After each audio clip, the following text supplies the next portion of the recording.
Love has become a relevant thing in human life only because human emotion is a strong aspect of being human being. In human life, emotion is a very powerful thing. Even in this day and age, though people think they're very intellectual, even today, their emotions are the strongest aspect. Yes or no? It's the most intense aspect of their life.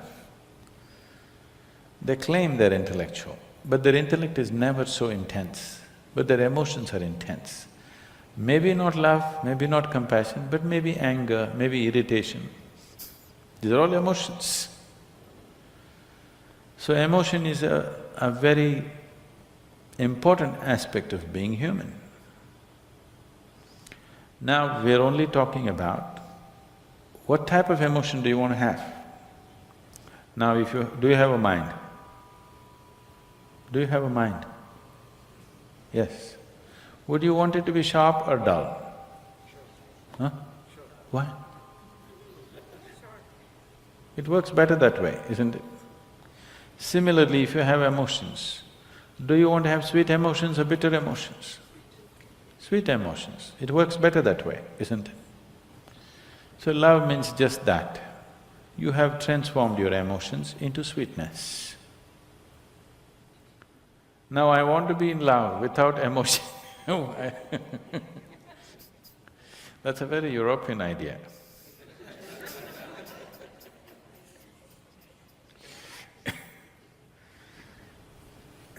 Love is an emotion. It is the sweetness of your emotion which we are referring to as love. If the same emotion becomes bitter, we call it hate. Usually it is the people whom you love that you hate, isn't it? Some time ago you loved them, now you hate them. You don't hate that man who's just walking on the street, isn't it? Some love should have happened and now the coin fell another way and now it's become hate. Yes? So it's just the same coin. If it falls this way, it becomes love, if it falls that way, it becomes hatred. Don't think they're too far away. They're pretty close. One little thing goes wrong, love becomes hate, isn't it? So, how to be in love without emotion? Love is an emotion. Now the choice is only, do you want your emotions to be sweet, pleasant or unpleasant emotions? That's your choice. It's an obvious choice, isn't it? But most people are keeping their emotions bitter most of the time. Bitterness need not necessarily mean they're in active hatred. They're in irritation, they're in agitation. They're in some kind of… fear is also an emotion, anxiety is an emotion. It is in some level of unpleasantness. If you make your emotions very pleasant, then life will be very pleasant. Even today, most people experience as a moment of love, as the most profound experience of their life. It is not. But they experience it that way because that is the most intense thing they have touched. What that is the deepest dimension of life they have touched is a moment of love. So they raise it to heaven. People are transporting it to heaven. People are talking about divine love. You do not know whether God loves or not. Human beings are capable of love if they're willing. Dog is capable of love. When human beings fail you, you get yourself a dog. If you get a dog, 12-year guaranteed love affair. Yes? Do not underestimate this. You get yourself a dog, every day you come home, what a welcome you get, Your wife, she's no good. One day she's one way, your children, they're not interested whether you come home or go. But your dog, every day, what an excited welcome he gives you. Nobody's capable of this, isn't it? Every day, without fail, he'll never show disinterest in you. He's such a boost for you. Dog is love, for sure. Maybe it's just a spelling mistake. Typos can happen.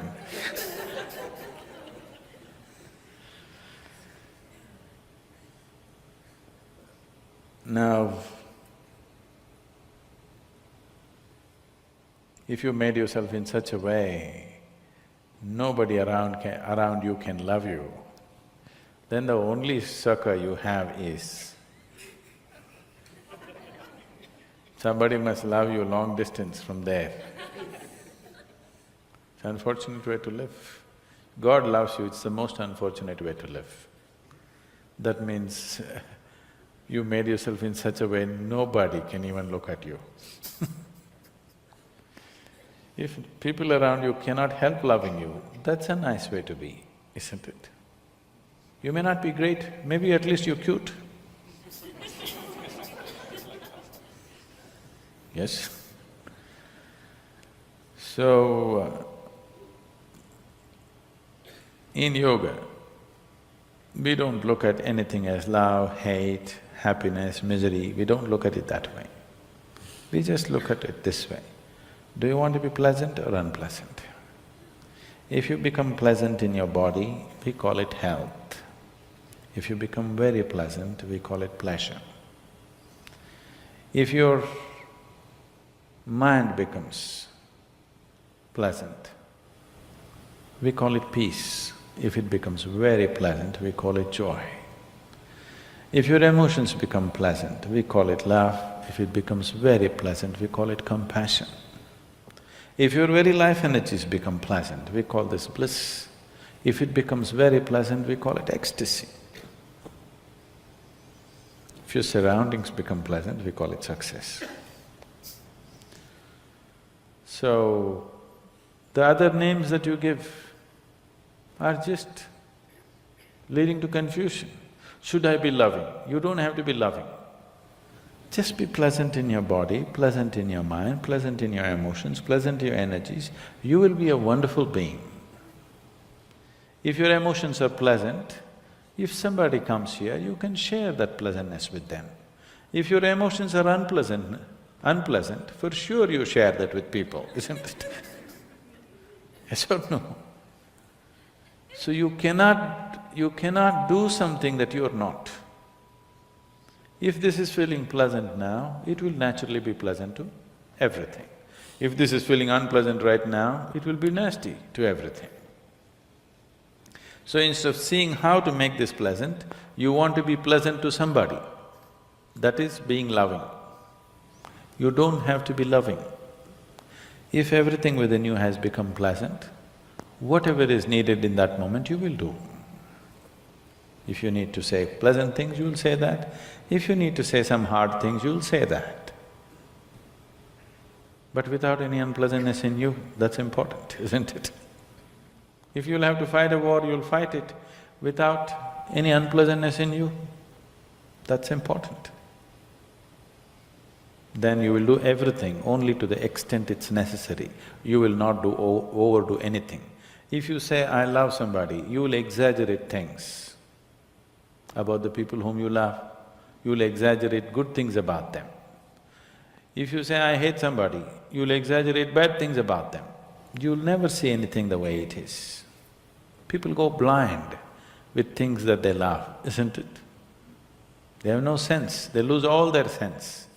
If they hate also, they'll lose sense. If you like, you will lose sense. If you dislike, you will lose sense. The doorway of life is in being equanimous, that you're able to see everything just the way it is. Now you are pleasant to somebody not because somebody is nice. You're pleasant to somebody because you are pleasant, that's all. This is more guaranteed. It's a more guaranteed love affair, isn't it? You're being pleasant to somebody because you're pleasant. If I'm being pleasant to you because you are nice, tomorrow if you're not so nice, something else will happen, isn't it? If you mortgage your pleasantness to something outside of you, you being pleasant or unpleasant is only by chance. Keeping this one pleasant is your business. If this one is pleasant, with whatever it interacts, it will generate pleasantness. Now you have not managed to make this pleasant, you're trying to be pleasant to somebody, and that is subject to so many things. If you have to be pleasant, they have to be fixed the way you want them. And that's not possible. Nobody can be fixed the way you want them. You're not able to do that even with one person, isn't it? You cannot even fix one person the way you want them, forget about the whole world. The more you try this, the more bitterness and unpleasantness will happen. That is why in the so-called most intimate relationships, maximum amount of unpleasantness happens. So this is because you're trying to do something that you're not. You're trying to be loving when you're not pleasant. When you're feeling bitter, you try to be loving and see it'll destroy you, isn't it? Yes or no? You tried all these things, isn't it? It's destructive. When you're feeling pleasant, it is effortless. So, you just have to look at why is it you being pleasant or unpleasant is mortgaged to external situations. If everybody around me is unpleasant, how can I be pleasant? Especially if everybody around you is unpleasant, it's all the more important that you're pleasant, isn't it? Yes or no? If everybody around you is in a mess, is it not all the more important that you're pleasant? If everybody around you is unhealthy, is it not very important that at least you're healthy, even if you want to take care of them? Is there any logic to everybody is unhealthy, so let me also get sick? What is the logic behind this? So if people around you are unpleasant, it becomes even more important that you're pleasant.